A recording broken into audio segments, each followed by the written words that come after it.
May it please the court, Alisa Klein for the federal government. I know the court has been generous with its time. I will try to be brief.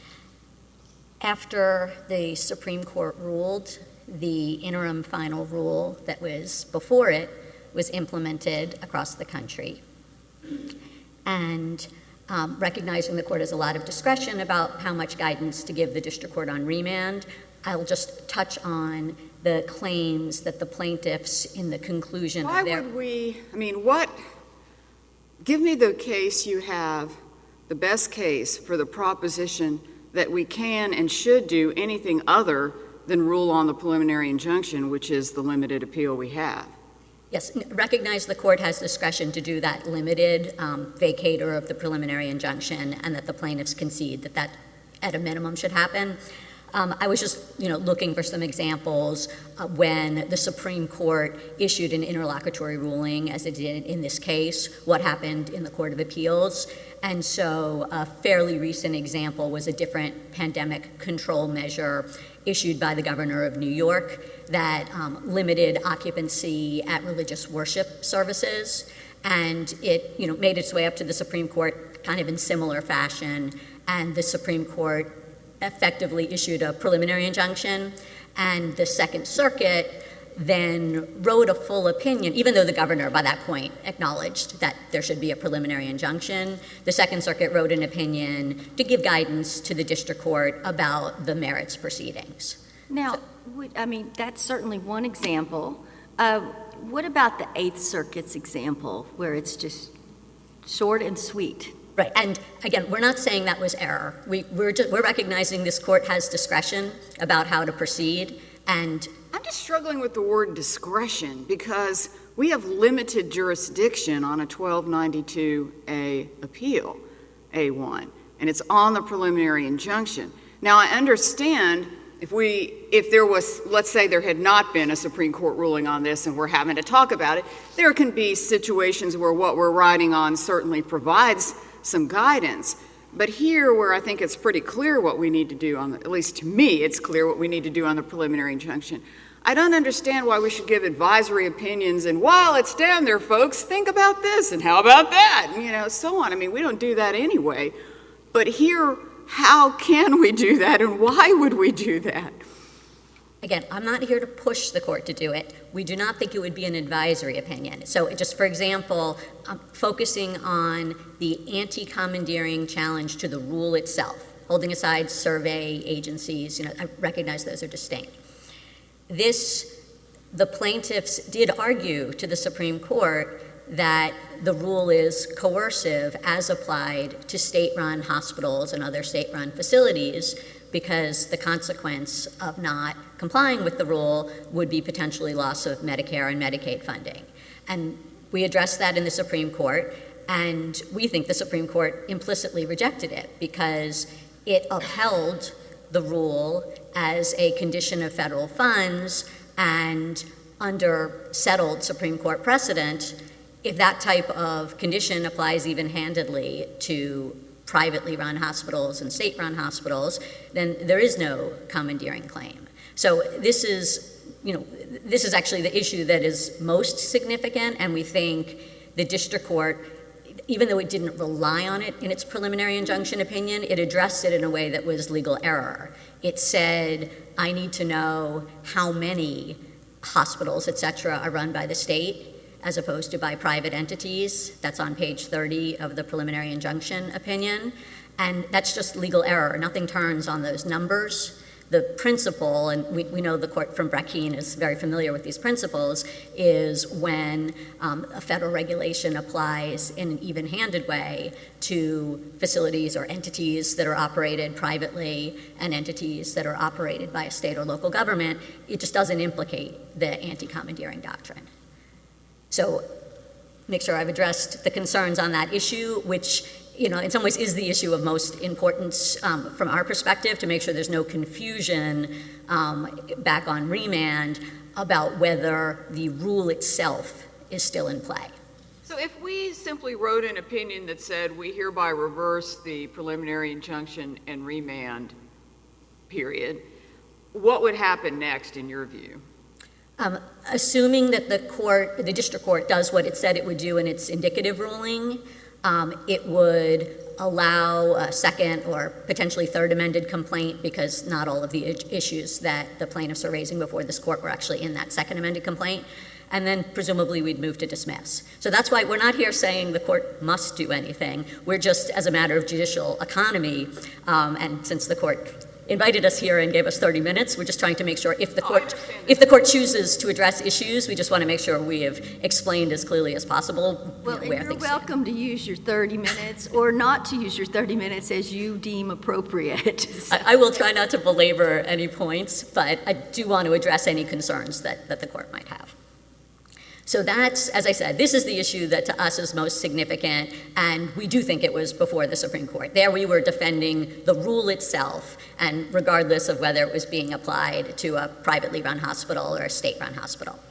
And just while I'm on that subject, since I know Tennessee won't get to speak after my rebuttal, I just very briefly want to underscore the point that's in the footnote on page 8 of our reply brief, which is that Tennessee is here saying that some number, I think 3 or 4, Tennessee-run healthcare facilities are not in compliance with the rule and are therefore at risk of losing federal money. And we're not saying that's true.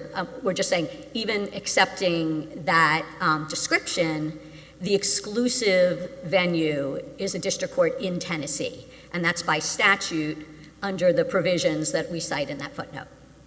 Okay, can you help us, you did foreshadow that your merits argument, and it's the big one that you care about. What did the Supreme Court say, if anything, about the IFR being a valid exercise of Congress's spending powers? Well, we read the opinion, the entire opinion, and particularly on statutory authority, as rejecting the other side's argument that this was not a valid condition on federal Medicare and Medicaid money. I mean, that's our whole argument to the Supreme Court was, this is not ordinary regulation. This is the secretary overseeing, an enormous amount of federal funds that gets paid to hospitals, right. nursing And you said implicit earlier on. What particular provision, part of the opinion would you point us to that says, aha, they have already said this is not, this is a loser claim? Well, 2 points. They said, and I'm paraphrasing, we reject the remaining arguments in defense of the preliminary injunction. I may not have that exactly right, but they definitely said that. And if the court looks at pages 26 to 27 of the plaintiff's Supreme Court brief, that's where they make, among other constitutional arguments, the argument that this would be coercive. Okay, so this it's the cleanup housekeeping provision at the end. We reject the remaining and move on with. We think it's probably reasons. It's more than that, but yes, I mean they explicitly rejected the remaining contentions in defense of the preliminary injunctions. Right, but this is not like, though, what you would have from a judgment from a district court, where when they say all relief not denied, all not given is denied, and we consider that important, and you can say that things were rejected implicitly. This is a preliminary matter, and there might be reasons why you might not be entitled to preliminary relief, but that you might ultimately succeed on the merits on things. So we can't say that there's no permanent claim on that point based upon we reject these arguments, can we? Well, the plaintiffs made the constitutional argument in 2 forms. One is just a straight-out constitutional claim, but one was constitutional avoidance. And I don't think, if the Supreme Court had perceived a constitutional problem, it would have had to explain and address it. Instead, it just upheld the rule as a valid exercise of the Secretary's statutory authority. So I recognize implicit, the court didn't say we reject their constitutional avoidance arguments, but it's necessarily true that they did, and they were prominently made, and there's no basis for saying the Supreme Court missed them. It's not like these were in a footnote. And you don't disagree that the guidance, that the district court should be able to consider the legal issue of the guidance and whether it expands the IFR? Okay, so I'll turn to the guidance and correct. We are not suggesting the guidance was before the Supreme Court. It wasn't even out at the time the Supreme Court ruled. And so we appreciate the court may want to say nothing on this, but in case the court is inclined to say something, we just, we'll set out why we don't think there's anything for the district court to do. So guidance document, number 1, the January 2022 guidance is the one that's titled Expectations for State Surveyors. And, just to back up. So now we're talking about states in a different capacity. Under the federal statute, if a state wants to, it can enter into an agreement, just a contract, with the federal government, with CMS, and it says, we will survey, inspect all sorts of facilities to see if they're complying with the conditions on federal funds. So, and they might be inspecting state-run facilities, they might be inspecting privately run facilities, but this is just all by contract. The first guidance document, which set out expectations for state surveyors, we understand that the plaintiffs had concerns that this was imposing a mandate, a requirement that state survey agencies ensure that their own staff were vaccinated. And as we said in our briefs, and I'm saying again to the court as an officer of the court, there is no such legal requirement. CMS was setting out expectations. It did not mean to establish a legal requirement. It's state survey agencies are not among the facilities that are regulated by the IFR, by the interim final rule. And that causes a lot of difficulty for people who want to comply with what the government tells them to do. When the guidance gives you strong statements and then you say, well, the guidance really doesn't require anybody to do anything. And we have these discussions over and over again. And this is somewhat problematic. I can think of, for example, Title IX has had a whole series of guidance, and then we say, oh, well, that's really just guidance and it doesn't apply. But people spend millions and millions of dollars at universities based upon this interim guidance, and then that interim guidance says something different, and they're pretty strongly worded, and then we find out, oh, well, they're not even binding anyway. It's just a very difficult way to try to be in compliance with government regulation. I hear the court's concerns, and I'm in no way discounting them. I do want to underscore that this type of guidance, CMS routinely provides to state survey agencies with the same tagline that was on this guidance, which is, if you have questions, call us. There's a lot of informal back and forth, and I realized we could have better written the guidance back in January, but we are attempting to remove any doubt. We said it in district court, we said it in this court. Have you changed the guidance to make it, it's changed, right? It's not been reissued. Why is it not once you realize there's a problem with it that's causing confusion for people and you're having to stand in court and say, no, we didn't really mean this, then why isn't it being, we need to fix that language so we're not confusing people. I understand, Your Honor, and we will take this back to the client to make sure if there's any lingering confusion. We don't think, we're inferring from the Missouri plaintiff cert petition that at least those states have taken sufficient comfort. They're not challenging this guidance, but we can do better. I just want to make clear that it was not meant to be a legal requirement, and also on its face, there's no enforcement mechanism. So as in the Supreme Court's decision in the California versus Texas case involving the Affordable Care Act's individual mandate after the zeroing out.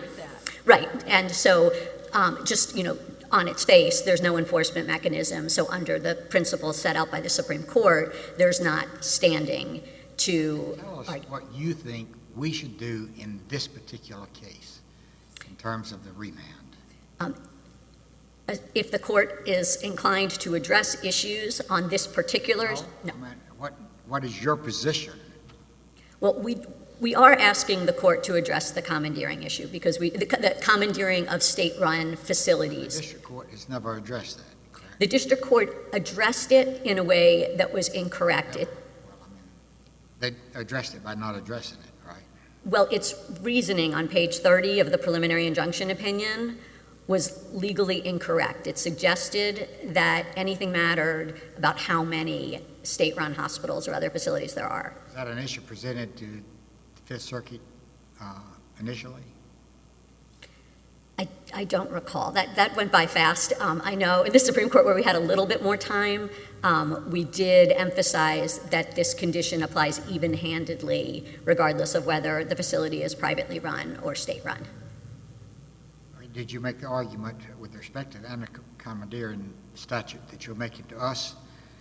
I mean, or did you ever suggest to the district court the error that they had made in calculating the issue? If I heard correctly, in the Supreme Court, the word the plaintiffs used was it's coercive, but we believe they were using that as a synonym for commandeering when what they were talking about were state-run hospitals, nursing homes, et cetera. And we addressed it in those terms. Okay, I'm sorry, your earlier discussion with Judge Elrod about the January 2022 guidance made me wonder, I don't think you answered my question. Can you give me a Fifth Circuit I didn't ask it this specifically, Fifth Circuit or Supreme Court case that would show that we should and can rule on that? You just keep saying it's discretionary. I'm a little bit struggling with the notion of discretionary jurisdiction on a limited appeal. So can you tell me what case would say it's okay for us to get into this conversation about the guidance, and if we didn't think anti-commandeering was brought up, but we could talk about it anyway, and we can just have a good time talking on and on? Please. So on the issue of commandeering of states, we think that was pled in the original complaint, and it was addressed by the district court. And the plaintiffs could have... So we could discuss that in reversing or affirming, although I don't think we're going to affirm, but... Yes, obviously, Okay, but then what we're assuming that the PI will be vacated, given that the plaintiffs concede it should be vacated, so I haven't lingered. But we could discuss it, you're saying, as part of our reasoning. Okay, but what about this January 2022 point? I don't have an example. And again, we recognize that the court may choose to say nothing about the January 2022 guidance and the February 2022 guidance. So we just want to make sure we're here clearly saying the January 2022 guidance does not impose a requirement that state survey... I heard what you said on that. Okay. I'm still struggling with whether I should say something and can say something about it. Understood. At this point. Yeah, understood. The February guidance, that's a little different because this was an issue that was called to the attention of the Supreme Court. That is about the states, what types of survey activities do they need to do? And what we were explaining, because the plaintiffs were using the rhetoric of commandeering to refer to, this is the states going out and inspecting and reporting back to CMS on whether various facilities within the state are in compliance with conditions of Medicare and Medicaid participation. And the point we made to the Supreme Court and that we're making here is that's just all governed by contract. We're not in the world of a commandeering claim. You could fight, and maybe there'll be future future disputes about the contract obligations and contract remedies. But all we're trying to explain, for this court is that doesn't implicate the rule itself. This is the same point we made in the Supreme Court. Just briefly, but what is your response to our simply remanding and just saying to the district court, we remand the case in the light of the Supreme Court opinion for you to further consider? Again, I'm probably repeating myself. We recognize the court could do that, and that is what the Eighth Circuit did. Beg pardon? We recognize that the court could do that. I understand that, but what is your response to it? Is it your entire argument here that we should address these issues that have really not been addressed by the district court? On the question, the first issue that I addressed, whether the rule itself could be declared to be commandeering state-run hospitals and other facilities, we're asking the court to address that issue. We do think that is clearly, properly before the court. It was addressed in the Supreme Court, and going back to my implicitly rejected by the Supreme Court. We fully appreciate that the guidance documents were not before the courts, earlier. The district court indicated it was inclined to proceed on them, and if it does, of course, we can move to dismiss or raise whatever arguments we have in district court. Thank you. Thank you. Save time for rebuttal.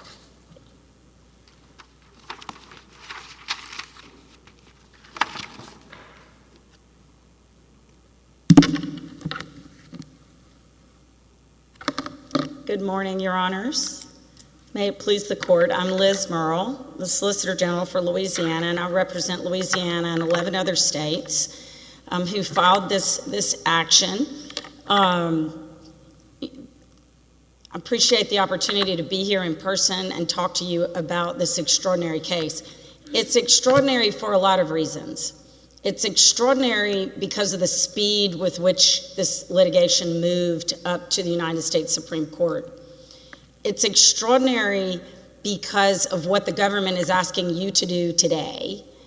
And it's extraordinary because we've been essentially stuck here since February, after we conceded that this preliminary injunction should be vacated, which is the only relief that was requested by the government in its appeal. In that time, we asked for the permission to amend our complaint and bring the January 25th claim and move forward with our commandeering claim, and we were denied the opportunity to do that by a motions panel ruling.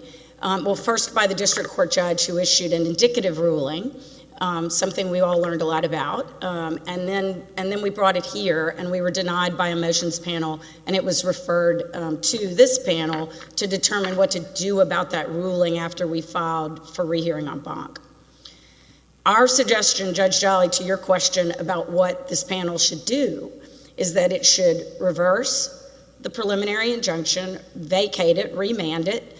This is exactly what the Eighth Circuit did. We've conceded that that is an appropriate action for this court. But we also would ask that you vacate the 12.1 ruling. That ruling was clearly erroneous on several points. It got a couple of things right, but it got a couple of things very, very wrong. And particularly the commandeering claim. We raised that claim. It is count 5 of our original complaint, of our first amended complaint, and we gave additional allegations related to the commandeering claims in our second amended supplemental complaint. Judge Haynes has asked a whole series of questions about, a limited appeal and whether we have jurisdiction. Why would we have jurisdiction to opine on that? Because it was a motion that was brought before this court, and it was referred to in the motion ruling to this panel, and the motion panel acknowledged. To remand rather than to conduct the rest of this appeal, that's kind of behind us. I mean, we're going to decide this appeal one way or the other. So why would we rule on an indicative ruling? Because an indicative ruling can be changed by the district court. I'm not asking you to. I don't see how we have jurisdiction on whether the district court is going to allow an amendment and this and that. That just strikes me as the kind of thing that's not part of this limited appeal. Judge Haynes, I'm not asking you to rule on the indicative ruling itself. I would ask you to clarify the errors in the motion panel ruling so that they don't result in any further confusion below. And specifically, we did raise the commandeering claim. It was never addressed. That one thing that ruling did get right is that it was never addressed by the Supreme Court and it was never addressed by this court. But it was raised in our original complaint. We didn't just raise it in a preliminary injunction argument. It is count 5 in our original complaint and in our first amended complaint. So that's just flatly incorrect. The other point in that ruling that I think is very, it is partly correct and partly incorrect, is the January 25th guidance. The court kind of goes back and forth in the motion panel ruling. It acknowledges that it is tethered to the November rule. And it is tethered to the original rule. The government makes the argument that it's entirely new, that it has no enforcement. In fact, they've taken $350,000 from Kansas, which is not in the record, because we haven't been able to litigate that claim. Are you So saying that you're thinking that the motions panel ruling is going to have some further, like a cloud over the case or something? I mean, isn't that over, and that's not, that's preliminary, and we have all sorts of language about how motions panel rulings are preliminary and that sort of thing. So, I'd be delighted to have you say that. no, but I mean, just- that's as long our as it has no normal further rule effect, about that's all. motions panel ruling, and then we go to the other panel, the merits, and certainly you can consider, certainly reasoned arguments. You don't always have to reinvent the wheel or whatever, and so it's not meant to be disparaging of the motions panel, but at the same time, it's no longer the ruling in the court. I mean, that's not, I guess I think you're saying it's going to hold sway over the district court in some way, and it's got some errors in it. Is that what you're saying? It does have errors in it. The errors are the plain statement in 3 separate places in that ruling that commandeering was not asserted in the beginning, and it was. Have you asked us to vacate the motions panel ruling? We did. We petitioned for rehearing. No, I mean, in this particular version, where we are now, we can't vacate that, can we? But it's whether it has any force or not is subject to our particular rules and what we've said on motions panels in rulings. We have a whole series of opinions about motions panels and whether they are binding. Well, and I think the motions panel ruling itself said it's not binding on this panel. So that it's not binding. Okay. So are you saying it's somehow still in effect for the district court, and it's got errors in it? It does have errors in it. I just want to be sure that it doesn't cause any future problems down the line in this case. All And it so, was ruling on, it is ordered that the plaintiff states opposed motion to remand the case to the district court is denied. Is That's denied. what it was ruling on. That's all it ruled. Well, that was just in the middle of the appeal. We're going to decide the appeal, and we're going to remand whatever we say. That's no question about that. On a preliminary injunction, you got to send it back. So I don't understand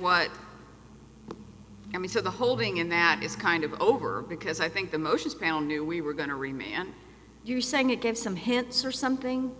Or is it not I the just holding? wanted to be clear. The motions panel itself referred to this panel and said you can do whatever you want with its ruling. We think you ought to vacate it, or at least say it doesn't apply. It has no Don't ever have further to. effect. It's gone. They already said themselves that it doesn't bind us, it's not binding anymore. Right. So I won't belabor the point. I mean, I wanted to address it. Why is it not the simplest thing and ultimately the clearest thing to simply just say, we remand? That's perfectly acceptable. We asked, we have conceded since February that this case should be remanded. Well, I mean, it just seems to me that we tying ourselves in knots. It could be avoided by just a simple remand, let the district court first rule on these matters. The Eighth Circuit simply issued a very clear order. It vacated and remanded to the Eighth Circuit. To the district court for further proceedings on the permanent injunction. That is perfectly acceptable. I mean, we think that could have been done in February. The government has managed to keep us here for a pretty long time on a case that we conceded the injunction should be vacated on, and we would like to be able to move forward. What do you say about the fact that if it seems clear to this panel that the motions to amend the complaint are meritless in view of these January and February orders, should we say anything about that? Absolutely not. I mean, we think that those issues are not before this court. We think that those are issues that are properly addressed by the district court. If they can raise those issues on a motion to dismiss, they can raise them in summary judgment. I would also point out that one of the other extraordinary aspects of this case is there's not an administrative record. There's never been an administrative record filed in this case yet, and yet the government makes the extraordinary claim that it's all over. Why am I in error to think that none of these two orders do not state any kind of enforceable order that would be appealable. I mean, I just don't see standing that there's a real controversy. What controversy is created by these two orders? So I'll walk you through just real quickly. The original rule said we're going to enforce this through state surveyors. More guidance on that to follow. That guidance came January 25th and February 9th. And that guidance threatens state funding. And they have, in fact, carried out that threat with Kansas. That Kansas is not a party to this suit. They are in the Missouri coalition. But they have, in fact, carried out that threat. So we absolutely have standing. They have denied funding solely on the basis of these supplementary orders or rulings of or opinions or whatever they may be. The state declining to go out and enforce and comply with the surveyor mandate.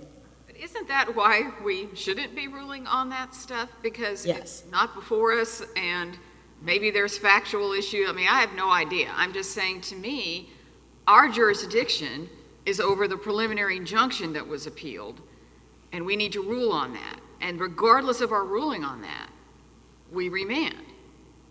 Yes, I agree with you. And so an order that says vacate and remand, have a nice day, that would be complying with what we're supposed to do. Is that fair? That is fair. Okay. And you think we do or do not have jurisdiction to opine on all this other stuff? I think those are advisory rulings, and I don't think that you should do that. I mean, do you have jurisdiction to do it? I don't think so. I think that there's no other pending relief requested of this court by the government other than to vacate the injunction. That's it. So all of the things that they're asking you to do today, or that they've argued in brief for you to do, go beyond the relief that they requested in their appeal. So I don't think you have jurisdiction to address that. I think that to the extent that the preliminary injunction is stayed, there's no dispute over that. I would take issue with the representations that the government makes with regard to our spending clause claims, with regard to limiting them to state-run facilities. Our spending clause claims were not limited in commandeering claims. The commandeering claim relates largely to taking over the state government process. We implement Medicaid, and so they have to use our people to go enforce this rule. And that is part now wrapped up with this new January 25th guidance. The spending clause claim also related to the general rule itself, and in the rule itself, the vague threats to take state funding. We get $16 billion just in the state of Louisiana that is spent on Medicaid every year. So that's a huge threat to us. And so we did make a spending clause claim. We had a commandeering claim. We had APA arbitrary and capricious claims. We had statutory claims. The court can sort that all out, and I think he effectively has done that in his indicative ruling, and we'll just go back and keep going with what he'll permit us to keep going on. Anything further? No, thank you, Your Honor.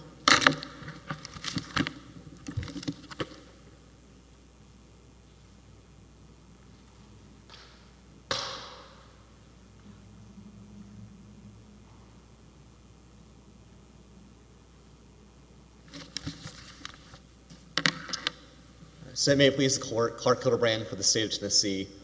We would agree with this court that while this case may be very complex in the legal issues presented, what this court should do is very straightforward. It should vacate and remand to the district court for legal proceedings to continue at that point. What is the difference between your position and that of Louisiana?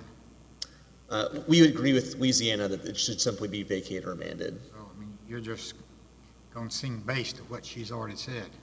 We don't hope to just say the exact same things. And part of why we're here as well is to explain, because the mandates came into force in Tennessee before they came into force in Louisiana and some of the other states, to show how this is impacting Tennessee, and to respond to some of the government statements that they made today as well about how it's impacting Tennessee.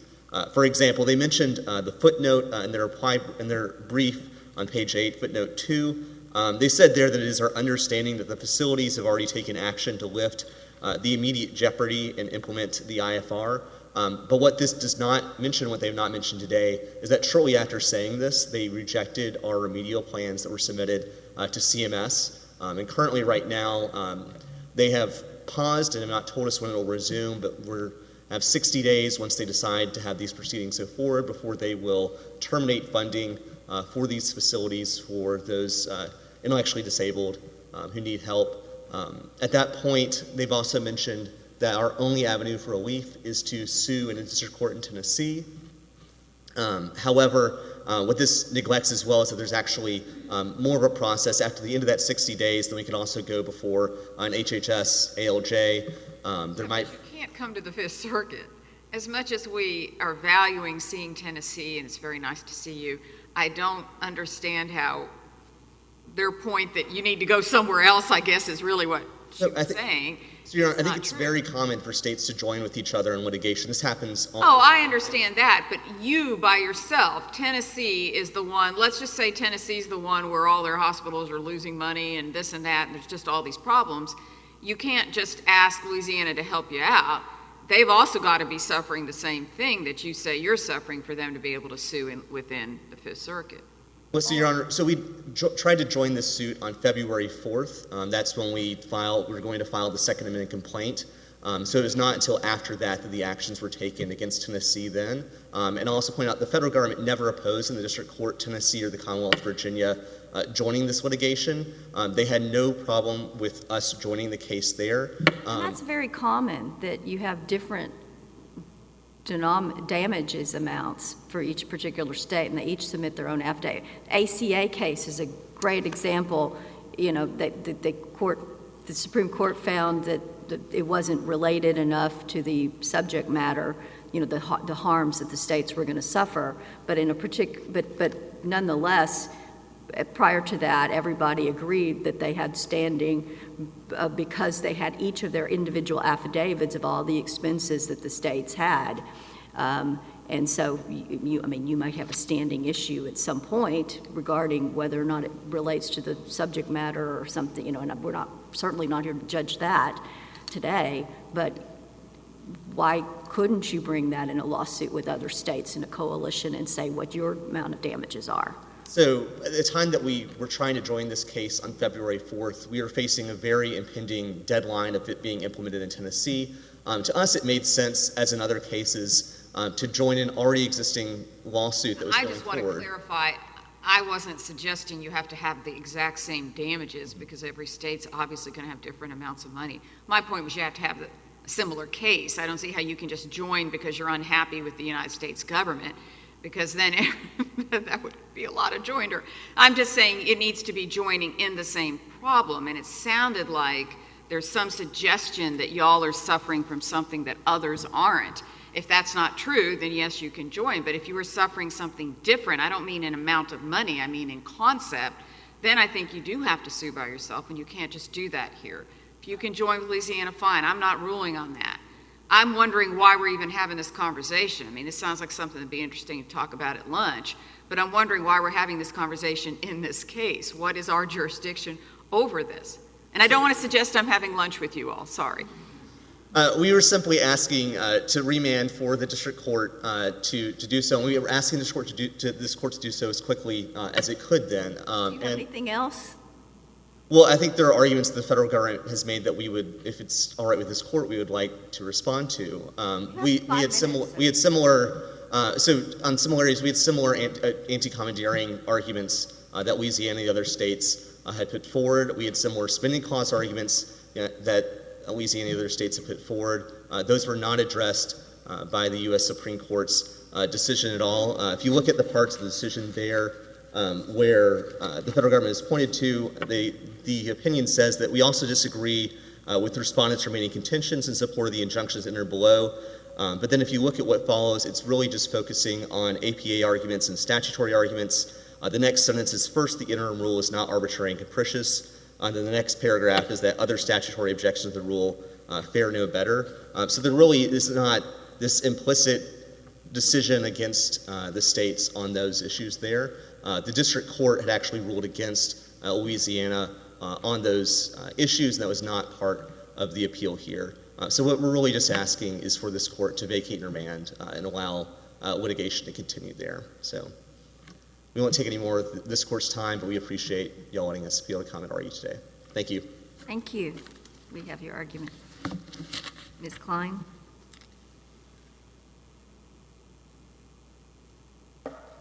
Just 2 points. On Tennessee, the point we're making is their type of claim is materially different from what the rest of the case is about. We hear them to be saying 3 or 4 Tennessee-run facilities may face enforcement action because they didn't comply.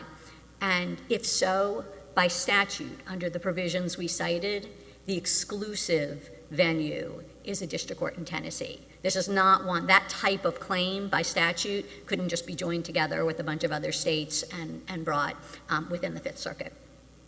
And the only other point is we agree with the plaintiffs, Louisiana plaintiffs, that they raised the anti-commandeering claim in their original complaint. And just again, on page 30 of the district court's preliminary injunction opinion, it said, although many healthcare facilities that are subject to the rule are private, many are likely run by some or all of the plaintiff states, which could result in violation of the anti-commandeering doctrine. And just making the simple point that even though there are state-run facilities, that it does not follow that there's an anti-commandeering claim because the state-run facilities are regulated in the same capacity as privately run facilities, and the Supreme Court has said repeatedly that that doesn't... Whether we address that or not, if we vacate that injunction, that vacates the whole discussion. Agreed. We're not saying the Bad court and needs... indifferent. Absolutely agreed. The court does not need to address it, but if the court does address it, we want to make clear both that we agree with the plaintiffs that they raised this claim in their original complaint, and indeed the district court addressed it. It did so in a way that's incorrect, and this court does not have to correct that misconception, but if it did, Supreme Court precedent, Murphy, and the cases it cites say there's no anti-commandeering claim when the state entity is regulated and even-handedly along with private entities. Unless the court has questions, I'll sit down. Thank you. Thank you. We appreciate all the arguments in this case today. It is submitted.